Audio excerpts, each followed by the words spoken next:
पानीपत के sector 17 Dussehra ground में विजयदशमी का पर्व उत्सव को मनाया गया है। मंच पर संत समाज भी मौजूद है।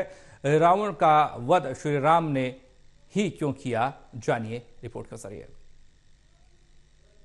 वैसे तो दशहरा पूरे देश में मनाया जा रहा है, लेकिन पानीपत का दशहरा कुछ खास इसलिए होता है कि 5-6 जगह जहां भी दशहरा प्रमुखता से मनाया जाता है वहां सैकड़ों की तादाद में हनुमान स्वरूप भी होते हैं। हनुमानों की वजह से ही पानीपत का दशहरा मशहूर है। और यहाँ सेक्टर 17 दशहरा ग्राउंड के मंच पर संत भी मौजूद है। इनसे बात करते हैं। हर साल हम दशहरा मनाते हैं, रावण का दहन करते हैं कि बुराई पर अच्छाई का प्रतीक पर्व है। हर साल ये मनाया जाता है, लेकिन हर साल के आयोजन से हम सीखते क्या है, हमें जीवन कैसे जीना चाहिए, संतों से बात करते हैं। राम शंकर मिश्रा जी है। मन जी, हर बार हम दशहरा मनाते हैं बुराई पर अच्छाई की प्रतीक, लेकिन हम आज तो मानते हैं, लेकिन बाकी सारा साल अपना जीवन उस तरीके से नहीं जीते जैसे श्री राम जीवन जी गए थे। ऐसा है कि ये विजयदशमी का पर्व जो है पूरे देश में हर्ष और उल्लास से मनाया जाता है, लेकिन इसका असली उद्देश्य ये है कि रावण क्या था। रावण ये द्वारपाल थे, ये श्रापित थे। इनसे जब श्राप दे दिया गया तो इन्होंने अपने उद्धार का कारण पूछा कि हमारा उद्धार कैसे होगा। तो इनको ये कहा गया कि अगर आप भक्ति करेंगे तो 7 जन्मों में आपका उद्धार होगा, अब विरोधा भक्ति करेंगे तो आप 3 जन्म में जो है मुक्त हो जाएंगे।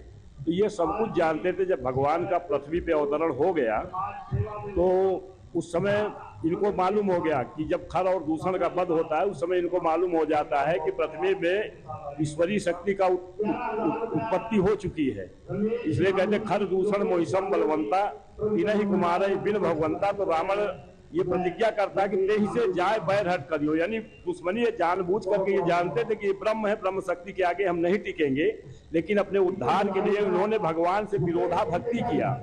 तो इसका उद्देश्य ये है, इससे हमें सीख लेना चाहिए कि हमारे शरीर के अंदर जो 10 इंद्रियां हैं, 5 ज्ञान इंद्रियां, 5 कर्म इंद्रियां, इनको विजय प्राप्त कर काम क्रोध मद लोभ अहंकार ईर्षा, इन पे विजय हमें प्राप्त करना चाहिए। इसके माध्यम से हमको ये सीख लेनी चाहिए कि असली उद्देश्य ये है विजयदशमी का कि इन इंद्रियों पे हम कंट्रोल करें, ईर्षा द्वेष अहंकार से हम दूर रहें।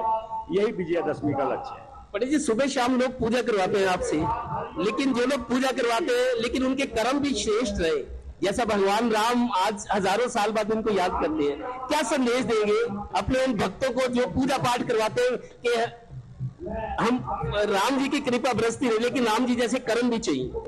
देखिए, राम जैसा हम कर्म करेंगे तभी राम की हमारे कृपा होगी, क्योंकि सभी जीव चाहते हैं कि हमें पुण्य का जो फल मिले। कैसे मिलेगा? श्रेष्ठ कर्म करने से, पुण्य कर्म करने से। ये नहीं कि धनवान होने से हम बलवान होंगे, ना तो होंगे, केवल कर्म के द्वारा ही बलवान होंगे। और जीव को अच्छा कर्म जो है करना चाहिए। दशहरा मनाना कोई बुरी बात नहीं, लेकिन दशहरा से कुछ ना कोई गुण भी हमें सीखने चाहिए। कि मर्यादा पुरुषोत्तम श्री राम जी से जब माँ कुशल्या ने पूछा कि बेटा राम, आपने जो है रावण को जो है कैसे मारा, तो राम जी ने कहा कि माँ, मैंने राम को नहीं मारा, रावण को नहीं मारा, रावण को रावण की मैंने जो है मारा। मैं मारने वाला कौन होता है? इसलिए मैं का प्रतीक जो अहंकार जीव को कभी नहीं करना चाहिए। रावण असाधारण शक्ति था।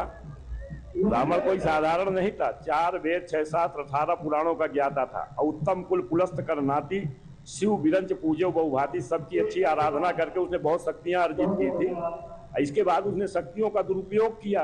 शक्ति मिले तो हमें सदुपयोग में लगाना चाहिए, ना कि उसका दुरुपयोग नहीं करना चाहिए। तो शक्तियां हमारी बढ़ती रहती हैं और नहीं तो क्षीण हो जाती, इसी प्रकार से हमारा पतन हो जाता है। इसलिए इससे सीख लेना चाहिए कि अगर भगवान ने धन ऐश्वर्य सब कुछ दिया तो धार्मिक कार्यों में लगाना चाहिए। धर्म के लिए उसको हमेशा बढ़ाना चाहिए, संचित करके रखना चाहिए। यही है विजयदशमी। भगवान राम ने मर्यादाएं स्थापित की, इसलिए भगवान को मर्यादा पुरुषोत्तम कहते हैं। और श्री कृष्ण ने लीलाएं की, उनको श्री कृष्ण कहते हैं। राम और कृष्ण की पूजा हम हर रोज सुबह शाम करते हैं, लेकिन रावण की पूजा या रावण का स्मरण हम साल में एक बार करते हैं।